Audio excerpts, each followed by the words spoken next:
오늘은 제가 오랜만에 영화 이야기를 해 보려고 합니다. 여러분 혹시 문신을 한 신부님이라는 제목의 영화 혹시 보셨어요? 음. 봉준호 감독의 기생충이 그 아카데미 국제영화상 부문에서 수상을 했잖아요. 그때 강력한 경쟁작이었던 작품이고요.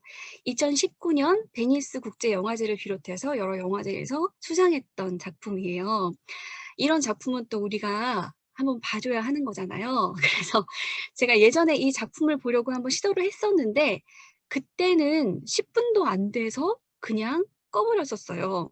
왜냐하면 이 문신을 한 신부님이라는 이 한글 제목이 주는 너무 직관적인 이 문구 때문에 제목만 봐도 그냥 무슨 영화인지 딱 알겠는 것 같았는데 영화를 보니 거의 영화 앞부분의 한 10분 정도가 이 한글 제목이 주는 뻔함을 그대로 증명해 주는 거예요. 그래서 그때는 도무지 흥미가 안 생겨서 영화를 채 다 보지 않고 10분 만에 꺼버렸던 기억이 있습니다. 그런데 이번에 그 청년부와 영화 모임을 하면서 함께 이야기 나누고 싶은 영화를 한 편 선정해 봐라라고 했더니 청년들이 이 영화를 골라온 거예요. 저는 내심 요즘 제가 재미있게 봤던 스위트홈 뭐 이런 거 고를 줄 알았거든요. 그런데 이런 제가 재미없어 꺼버렸던 영화를 골라왔길래 살짝 실망하면서 그래도 투표까지 해서 이 영화를 정했다고 하니 '이번에는 영화를 한번 끝까지 봐야겠다.' 하는 마음으로 숙제하는 심정으로 다시 보았습니다. 그런데 정말 이 영화는 제가 예상했던 것과는 오해했던 것과는 정말 다른 영화였어요. 진짜 제가 생각했던 거랑 정말 1도 이게 비슷한 게 없었어요. 절대로 뻔하지 않고 이 생각할 거리를 계속 던져주는 영화였거든요. 그래서 저의 인생 영화 중 한 편이 되어 버릴 정도로 영화 속에서 정말 많은 고민들을 했던 그런 영화입니다. 청년부 모임에서 많은 이야기를 나눴었는데 그중에서 오늘 임직식과 관련해서 생각해 보고 싶은 것이 있어서 그 부분에 집중해서 설교 시간에 이 영화를 한번 보도록 하겠습니다. 먼저 어떤 내용인지 간략하게만 소개를 드릴게요. 이 사람이 주인공이에요. 이름은 다니엘인데요. 영화는 다니엘이 소년원 목공소에서 일하는 장면으로부터 시작됩니다. 다니엘은 절도와 마약과 폭행을 일삼던 사람이었던 것 같아요. 다니엘이 왜 소년원에 오게 되었는지에 대해서는 영화에서 자세히 다루지는 않지만 중간에 암시되는 것으로 보아서 다니엘이 이제 어떤 사람을 때렸는데 그 사람이 병원으로 옮겨지자마자 죽었고 그래서 다니엘이 소년원에 들어오게 된 거예요. 그런데 그 죽은 사람의 형이 이 같은 소년원으로 오게 되면서 위협을 느끼는 다니엘은 가석방이 되게 되는 거죠. 그래서 다니엘은 이 소년원에서 토마시라는 신부에게 많은 영향을 받았는데 자기도 신부가 되고 싶어 했지만 전과자는 신학교에 입학할 수 없다는 말을 듣고 이제 좀 포기를 하게 됩니다. 토마시 신부는 신학교 대신 작은 시골 마을의 목공소를 추천해 주면서 거기로 가서 일을 하라고 말을 합니다. 그런데 이 마을에 도착한 다니엘이 목공소에 들어가는 대신에 성당에 들어갔다가 아주 우연하게 우발적으로 신부를 사칭하게 되면서 이 마을에서 얼마 동안 사제 역할을 하게 되고 그러면서 벌어지는 이야기를 다루고 있어요. 사실 지금 이 마을에는 1년 전에 엄청난 큰 사고가 있어서 마을 전체가 다 슬픔에 잠겨 있는 상태입니다. 1년 전에 이 마을 청년 6명이 같이 타고 있던 자동차와 이 마을에 사는 또 다른 중년 남성 1명이 타고 있던 트럭이 정면 충돌해서 모두 다 사망한 사건이 벌어졌던 거예요. 이 마을 사람들은 트럭 운전사 1명을 음주운전자로 그냥 가해자로 설정을 딱 해 버리고 자신들의 모든 분노를 이 죽은 트럭 운전사의 아내에게 다 쏟아버리고 있는 그런 상황이었죠. 이런 게 지금 1년 동안 계속되고 있는 거예요. 화면에 지금 보시는 사람이 시장, 이 마을 작은 마을의 시장이면서 목공소 사장인데요. 그러니까 이 마을의 권력과 돈을 쥐고 있는 이 사람은 골치 아픈 사건이 빨리 잠잠해지기만을 바라는 사람이에요. 그리고 이 사람이 평소에 이 마을 주임 신부에게 술과 돈을 대주고 있었는데 그 주임 신부도 이 시장의 편에 서서 사고의 진상을 제대로 파악하지 않은 채로 트럭 운전사를 가해자로 딱 설정해버리고 그를 위한 장례 미사도 드리지 않고 그런 상황이었죠. 그러니 이 작은 마을에 정치, 경제, 종교를 쥐고 있는 사람들이 제대로 진상 파악하지 않고 사고를 빨리 덮어버리려고 하는 바람에 남편을 잃은 불쌍한 위로를 받아야 할 한 사람이 이 마을의 모든 분노를 다 받아내는 배설 장소처럼 되어 버렸는데 우연히 이 마을에 오게 된 가짜 신부인 다니엘만이 이 소외된 한 사람에게 다가가고 이 상황을 해결하려고 노력하는 거예요. 어쩌면 다니엘은 이 고통받는 한 사람을 위해서 하나님이 특별히 보낸 사람처럼 느껴지기도 합니다.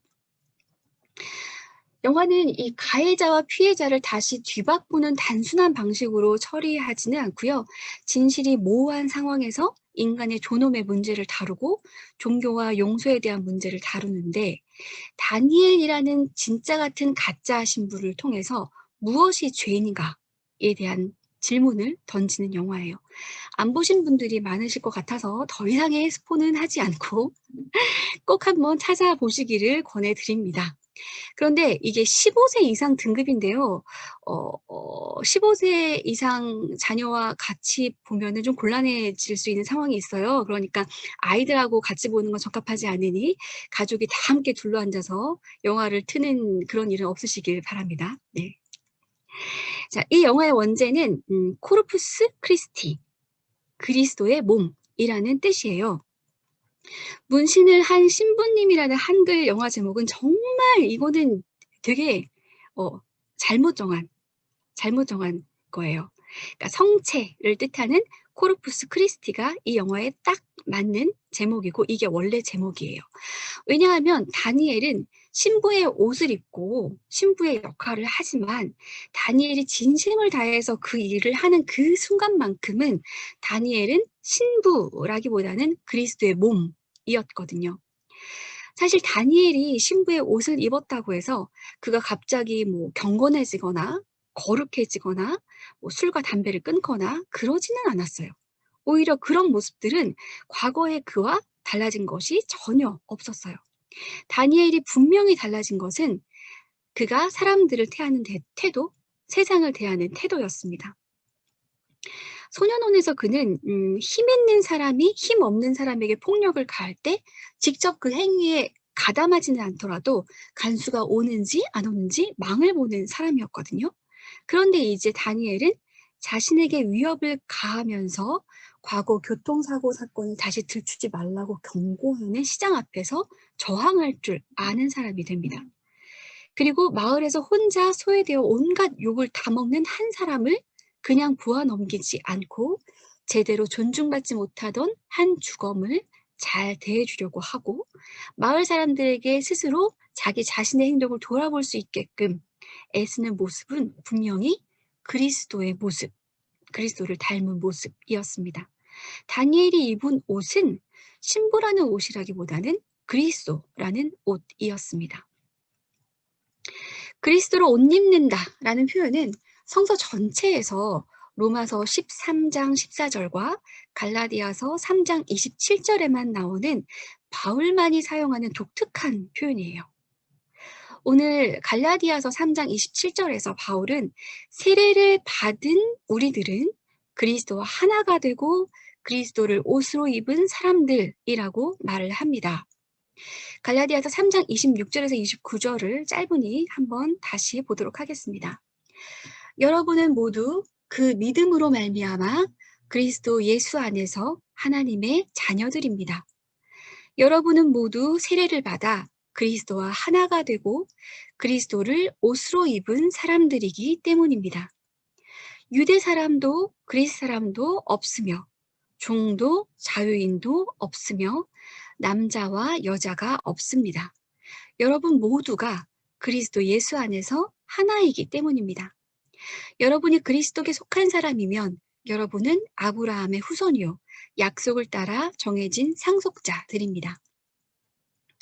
사실 바울이 갈라디아서 3장에서 말하고 싶은 것은 우리 모두가 그리스도라는 같은 옷을 입은 동등한 사람들이다라는 거예요. 여기에 동등한의 방점이 있는데요. 이 당시 갈라디아 교회에서는 어떤 일들이 일어나고 있었냐 하면 이방인들이 진정한 신자가 되기 위해서는 할례 같은 율법을 따라야 한다고 주장하는 사람들이 이 갈라디아 교회로 들어와서 교회를 혼란스럽게 하는 그런 상황이었거든요. 그래서 바울은 이방인과 유대인의 관계가 위계의 관계가 아니라 이 관계는 동등한 관계인 것을 주장하면서 지금 이 말을 하고 있는 거예요.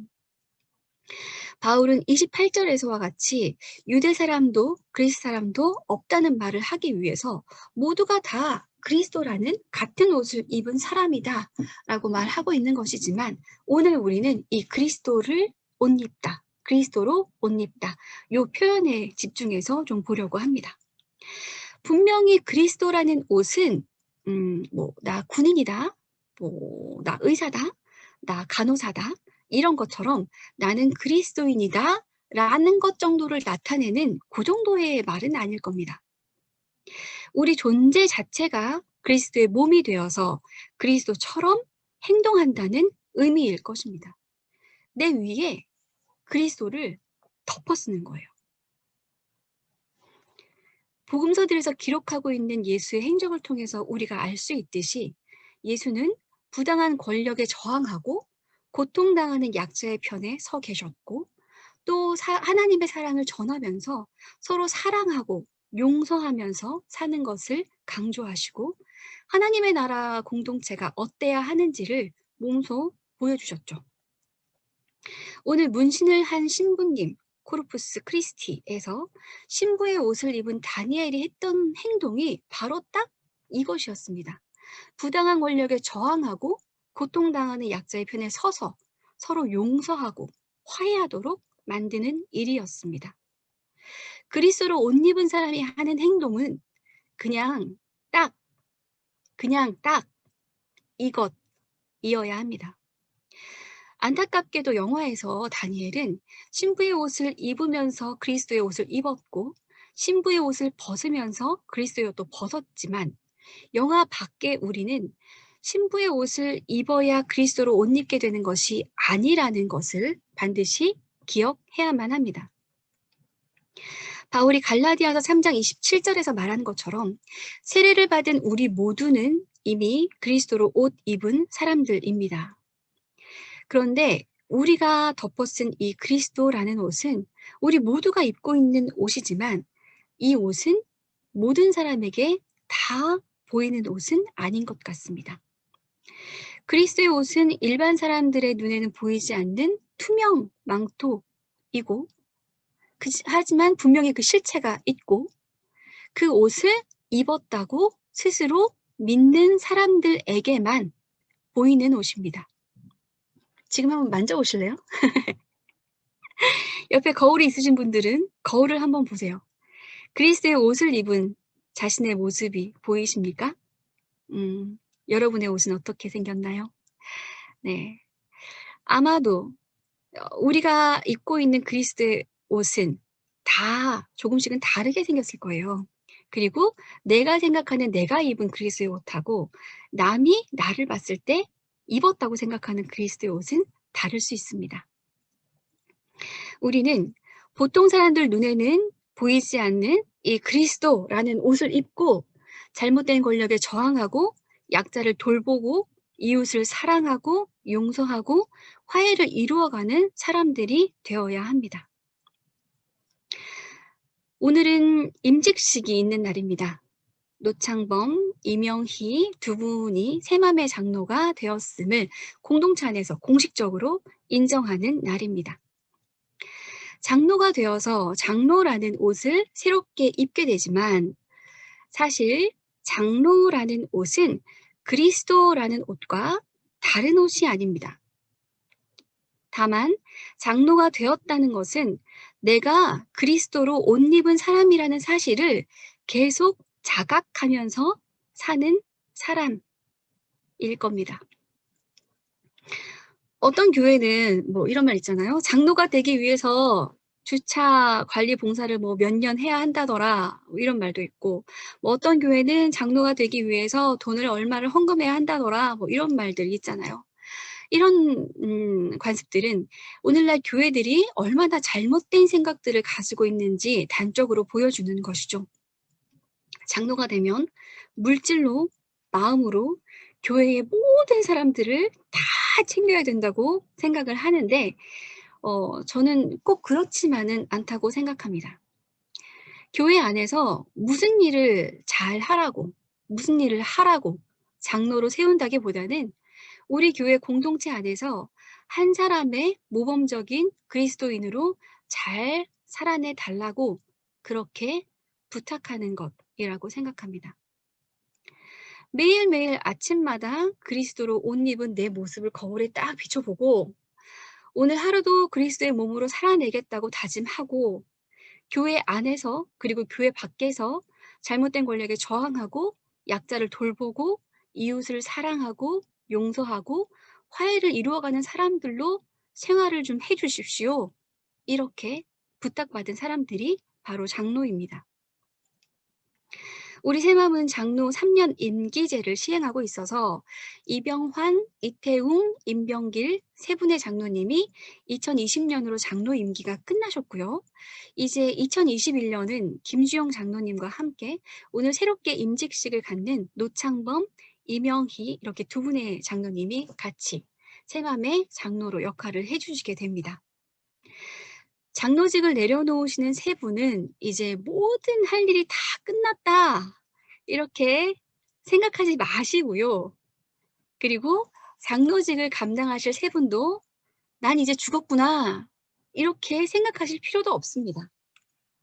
우리는 그저 모두 다 함께 그리스도로 옷 입은 사람처럼 그렇게 살아가면 되는 것이고 장로는 그저 한 발 앞서서 걸어가면 되는 것입니다. 한 발 앞서 걸으시는 김주영 장로님, 노창범 장로님, 이명희 장로님의 어깨에 둘러진 그 그리스도라는 옷의 매무새를 주님께서 다시 매만져 주시고 매일매일 새로운 힘을 더하시고 격려해 주시길 간절히 바라겠습니다. 그리스도를 옷 입고 걸어가는 세 분의 장로님뿐 아니라 새맘의 모든 교우들도 자신의 어깨에 둘러진 이 그리스도라는 옷을 인식하면서 그리스도의 몸으로 하루하루를 살아내시길 주님의 이름으로 축원합니다. 우리 함께 기도하겠습니다. 사랑의 주님, 그리스도로 옷 입을 자격이 안 되는 저희들을 모태로부터 택하셔서 그리스도로 옷 입혀주시고 새맘 공동체 안에서 그리스도의 몸으로 살아가게 하시니 정말 감사합니다. 저희가 그리스도로 옷 입은 사람답게 살아가도록 인도해 주십시오.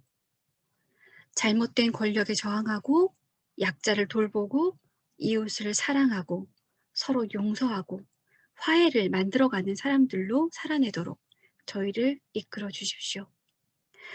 오늘 새맘의 두 분의 장로가 새롭게 세워집니다.